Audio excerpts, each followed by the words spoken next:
कभी सोचा है कि जब दो बराबर लेकिन उल्टे चार्ज, मतलब एक पॉजिटिव और एक नेगेटिव, एक दूसरे के बेहद करीब आ जाते हैं तो उनके आसपास का इलेक्ट्रिक फील्ड कैसा दिखता है?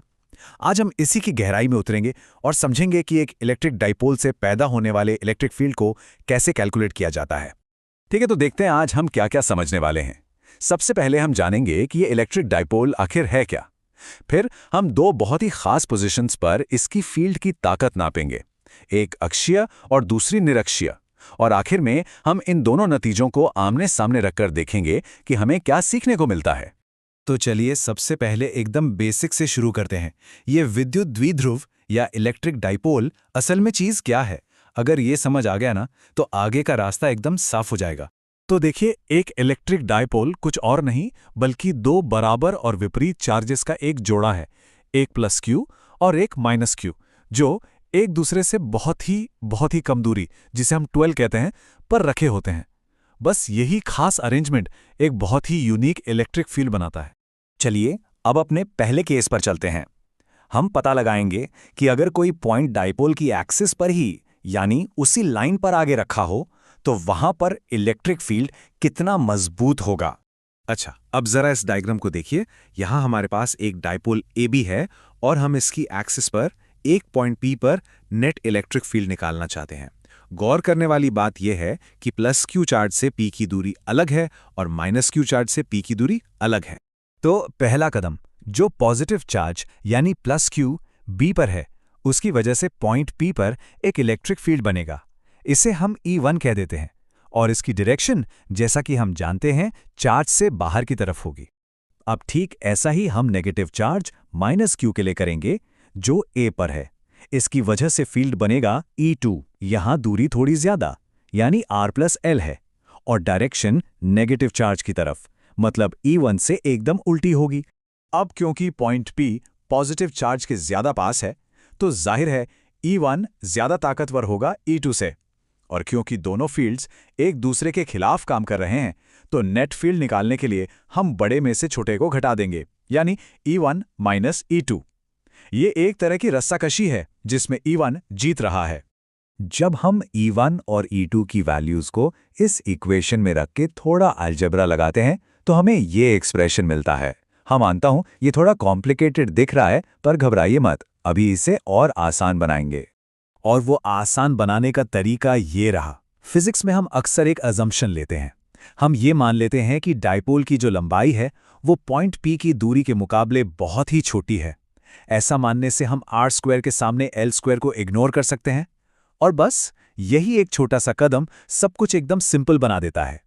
और ये रहा हमारा फाइनल एकदम साफ सुथरा नतीजा। यहां ये जो P है, इसे इलेक्ट्रिक डाइपोल मोमेंट कहते हैं, जो बस चार्ज और उनके बीच की दूरी का प्रोडक्ट है। ध्यान देने वाली बात यह है कि फील्ड दूरी के क्यूब यानी R³ के इन्वर्सली प्रोपोर्शनल है, स्क्वायर के नहीं, क्यूब के। ये एक बहुत बड़ा फर्क है। अच्छा, तो अक्षीय स्थिति तो समझ आ गई। अब कहानी का दूसरा और उतना ही दिलचस्प हिस्सा देखते हैं।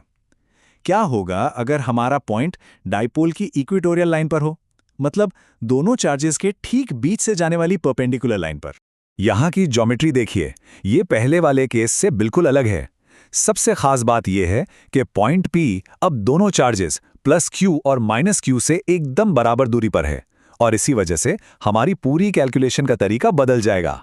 इस बार क्योंकि दूरी बराबर है, तो दोनों चार्जेस की वजह से जो इलेक्ट्रिक फील्ड्स बन रहे हैं, E1 और E2, उनकी ताकत भी एकदम बराबर होगी। है ना दिलचस्प? Perfect symmetry.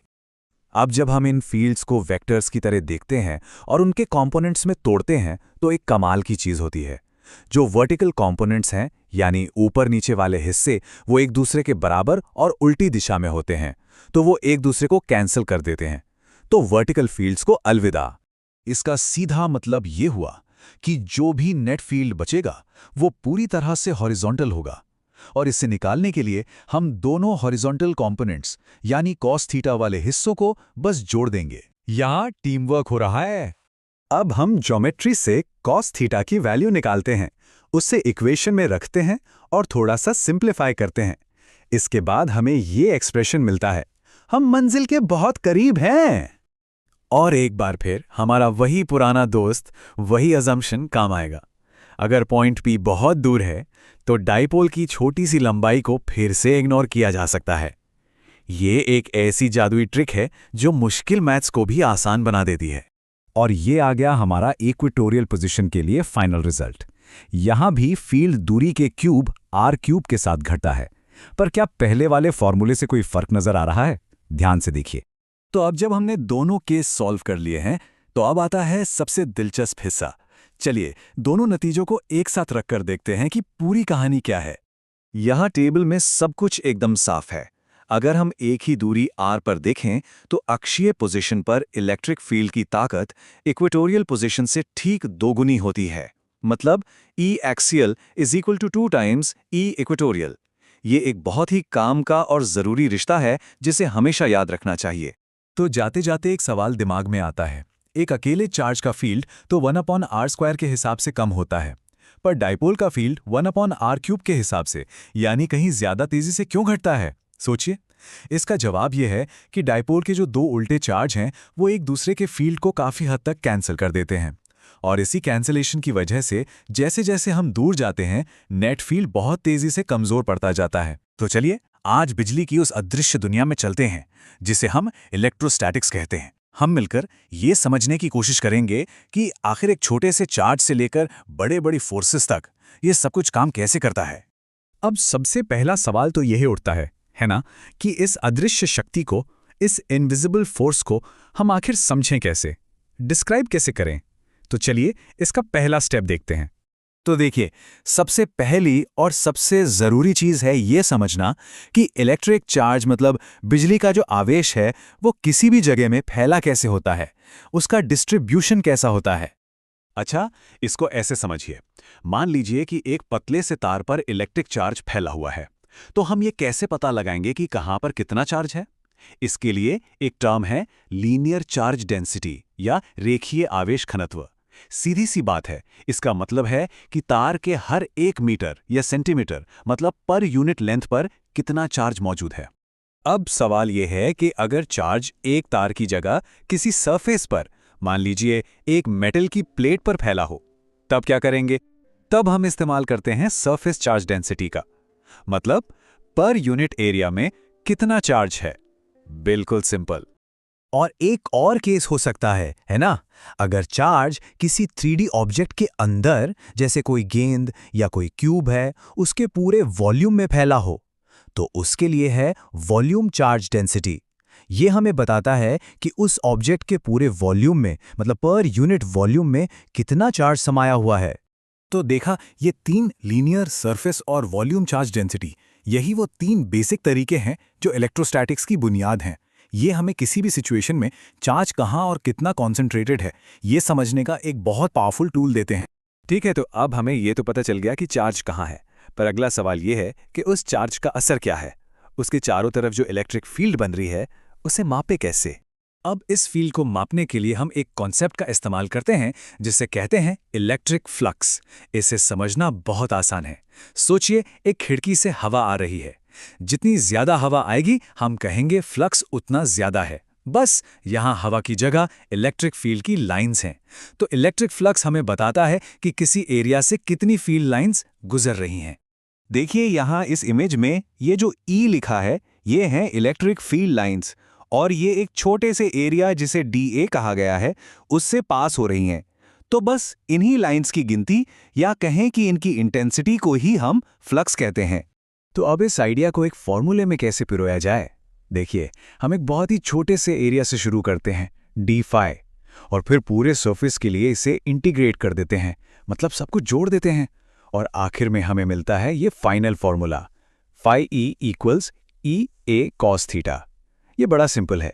ये बताता है कि फ्लक्स 3 चीज़ों पर डिपेंड करता है।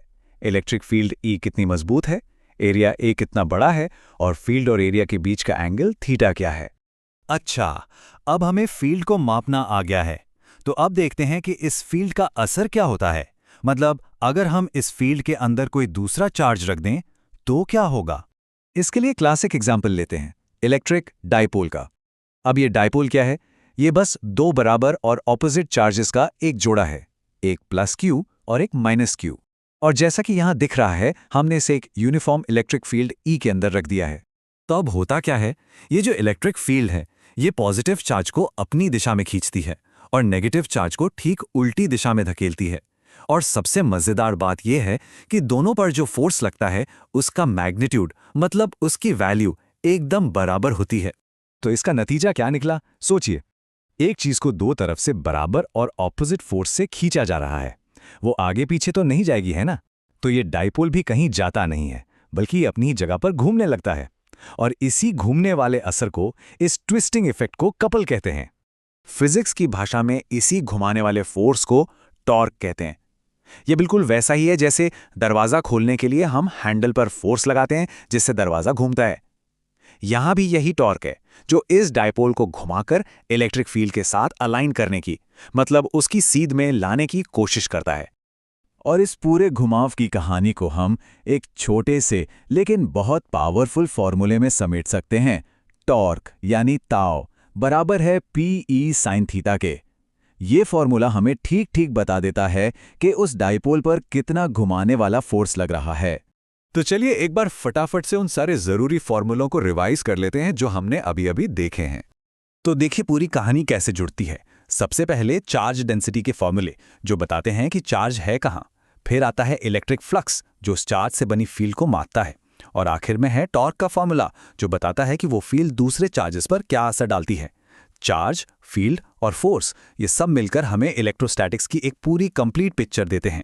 तो सवाल ये है कि इन सब फॉर्मूलों का आखिर मतलब क्या है। ये सिर्फ किताबों की बातें तो नहीं है। असल में यही सिद्धांत हैं जो हमारे स्मार्टफोन से लेकर बड़ी बड़ी इंडस्ट्रियल मशीनों तक हर चीज को चला रहे हैं। तो अगली बार जब कोई भी इलेक्ट्रॉनिक गैजेट हाथ में हो तो एक पल के लिए जरूर सोचिएगा कि उसके अंदर ये अदृश्य बल कैसे अपना काम कर रहे हैं। सोचने वाली बात है कि इन प्रिंसिपल्स का और कहां-कहां इस्तेमाल हो सकता है। कभी सोचा है वो कौन सी अदृश्य ताकतें हैं जो हमारे यूनिवर्स को चलाती हैं? आज हम इलेक्ट्रोमैग्नेटिज्म के एक ऐसे ही फंडामेंटल लॉ के राज खोलने वाले हैं। एक ऐसा नियम जो मैक्सवेल के 4 महान इक्वेशंस में से एक है, गॉस का प्रमेय। सोच कर देखिए, अगर किसी बहुत ही उलझी हुई भूल भुलैया के हर एक पॉइंट पर हवा का फ्लो कैलकुलेट करना हो तो मतलब लगभग इम्पॉसिबल लगेगा, है ना? ठीक ऐसा ही कुछ होता है जब हम चार्जेस के कॉम्प्लेक्स डिस्ट्रीब्यूशन से पैदा होने वाले इलेक्ट्रिक फील्ड्स को कैलकुलेट करने की कोशिश करते हैं। बहुत मुश्किल हो सकता है ये, पर अच्छी बात यह है कि हमारे पास एक सीक्रेट वेपन है, गॉस का प्रमेय। तो आज हम इस रहस्य को सुलझाएंगे कैसे? देखिए, सबसे पहले तो ये समझेंगे कि ये नियम आखिर कहता क्या है। फिर हम थोड़ा गणित में उतरेंगे, ये देखने के लिए कि ये काम करता ही क्यों है। और आखिर में इसे एक रियल वर्ल्ड प्रॉब्लम पर लगाकर इसकी असली पावर को देखेंगे। ठीक है, तो चलिए शुरू करते हैं। सबसे पहला सवाल, आखिर ये गॉस का प्रमेय है क्या? ओके, तो ये नियम कहता है कि किसी भी बंद सरफेस से गुजरने वाला जो टोटल इलेक्ट्रिक फ्लक्स है वो उस सरफेस के अंदर बंद टोटल चार्ज का 1/ε0 गुना होता है। अब ये इलेक्ट्रिक फ्लक्स क्या है? इसको ऐसे सोच सकते हैं कि किसी सतह से कितनी इलेक्ट्रिक फील्ड लाइंस बाहर निकल रही हैं। और यहीं पर गॉस का नियम एकदम माइंड ब्लोइंग हो जाता है। ये कहता है कि इस बात से कोई फर्क नहीं पड़ता कि आपकी बंद सरफेस एक स्फीयर है, एक क्यूब है या फिर आलू के शेप की कोई अजीब सी चीज। जब तक चार्ज उसके अंदर बंद है, टोटल फ्लक्स हमेशा हमेशा सेम रहेगा। सिर्फ अंदर का चार्ज मैटर करता है। और ये जो इक्वेशन है ना, ये इस पूरे नियम का निचोड़ है। यहाँ φE है हमारा टोटल फ्लक्स, Q है अंदर का टोटल चार्ज, और वो जो सिंबल है ε0 यानी ε0, वो बेसिकली नेचर का एक फंडामेंटल कांस्टेंट है। इसे एक तरह का कन्वर्जन फैक्टर समझिए जो बताता है कि इलेक्ट्रिक फील्ड वैक्यूम में यानी खाली जगह में कितनी आसानी से फैल सकता है। ठीक है, फिजिक्स सिर्फ फॉर्मूले रटना नहीं है ना, ये समझना है कि चीजें काम क्यों करती हैं। तो चलिए जरा हुड के नीचे झांक कर देखते हैं कि ये थ्योरम आखिर आता कहाँ से है। देखिए, हम इसे स्टेप बाय स्टेप तोड़कर समझेंगे। सबसे पहले सरफेस के एक बहुत छोटे से हिस्से से फ्लक्स को देखेंगे। फिर एक पॉइंट चार्ज से इलेक्ट्रिक फील्ड के स्टैंडर्ड फॉर्मूला को यूज करेंगे। अब आती है असली ट्रिक। मैथ्स को आसान बनाने के लिए हम सॉलिड एंगल नाम की एक ज्योमेट्रिक ट्रिक का इस्तेमाल करते हैं। इसे 3D में एक एंगल की तरह सोचिए। और आखिर में जब हम इन सारे छोटे छोटे टुकड़ों को एक साथ जोड़ते हैं तो जादू होता है। और ये रहा हमारा रिजल्ट। सारी कॉम्प्लेक्स ज्योमेट्री एक दूसरे को कैंसिल आउट कर देती है और हम पहुंचते हैं इस कमाल के सिंपल से रिजल्ट पर। फाइनल इक्वेशन में सरफेस के शेप या डिस्टेंस के बारे में कुछ भी नहीं है। ये हमें बताता है कि टोटल फ्लक्स सिर्फ और सिर्फ अंदर के टोटल चार्ज पर डिपेंड करता है। ये एक बहुत ही पावरफुल सिंप्लीफिकेशन है। थ्योरी तो बहुत अच्छी है, पर असली पावर तब दिखती है जब हम इसका इस्तेमाल उन प्रॉब्लम्स को सॉल्व करने के लिए करते हैं जो वरना किसी बुरे सपने से कम नहीं होंगी। तो चलिए अब देखते हैं कि गॉसेस लॉ एक्शन में कैसा दिखता है। ओके, अब थ्योरी को प्रैक्टिस में लाने का टाइम है। हम एक क्लासिक प्रॉब्लम लेंगे जो नॉर्मली बहुत टफ मानी जाती है और फिर देखेंगे कि गॉस का प्रमेय उसे कैसे एकदम आसान बना देता है। तो चैलेंज ये है, एक infinitely long uniformly charged wire के चारों ओर इलेक्ट्रिक फील्ड का पता लगाना। अब अगर इसे पुराने तरीके से मतलब कैलकुलस से करने की कोशिश की जाए तो एक बहुत ही कॉम्प्लिकेटेड इंटीग्रेशन में फंस जाएंगे। लेकिन गॉस के प्रमेय के साथ हम इस प्रॉब्लम को बड़ी आसानी से क्रैक कर सकते हैं। यहाँ पे ट्रिक ये है कि हम एक ऐसी इमेजिनरी सरफेस चुनें जो प्रॉब्लम की सिमेट्री से मैच करे। तो एक लंबे तार के लिए एक सिलेंडर यानी एक बेरन एकदम परफेक्ट चॉइस है। हम यहाँ लीनियर चार्ज डेंसिटी या लैम्डा यानी लैम्डा को भी डिफाइन करते हैं। इसका सीधा सा मतलब है कि तार के हर मीटर पर कितना चार्ज है। तो सवाल ये है कि हमने सिलेंडर ही क्यों चुना? क्योंकि ये हमारे काम को आसान बनाता है। देखिए, तार से जो इलेक्ट्रिक फील्ड है वो हर डायरेक्शन में सीधा बाहर की तरफ निकलता है। इसका मतलब ये हुआ कि फील्ड सिलेंडर के टॉप और बॉटम यानी सपाट सिरों से होकर नहीं गुजरता। उन हिस्सों के लिए फ्लक्स हो गया 0। सारा का सारा फ्लक्स सिर्फ कर्व्ड सरफेस से होकर गुजरता है। ब्रिलियंट है ना? अब सारी चीजें एक साथ आती हैं। हम जानते हैं कि फ्लक्स जो है वो electric field E multiplied by curved surface का एरिया है, और गॉस के प्रमेय से हमें ये भी पता है कि फ्लक्स अंदर के charge divided by epsilon not के बराबर है।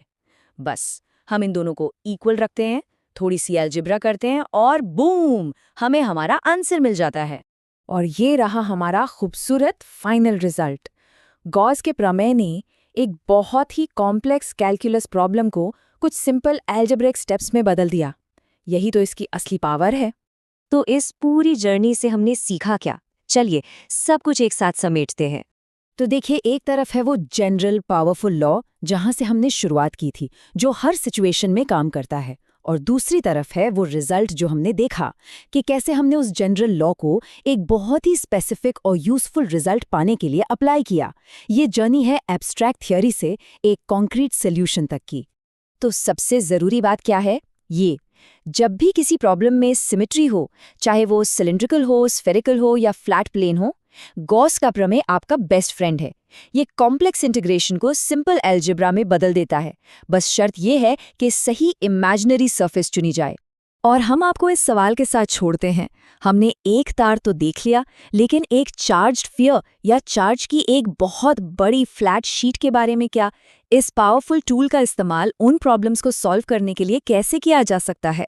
फिजिक्स की खूबसूरती यही तो है कि एक नियम अनगिनत पॉसिबिलिटीज के दरवाजे खोल सकता है।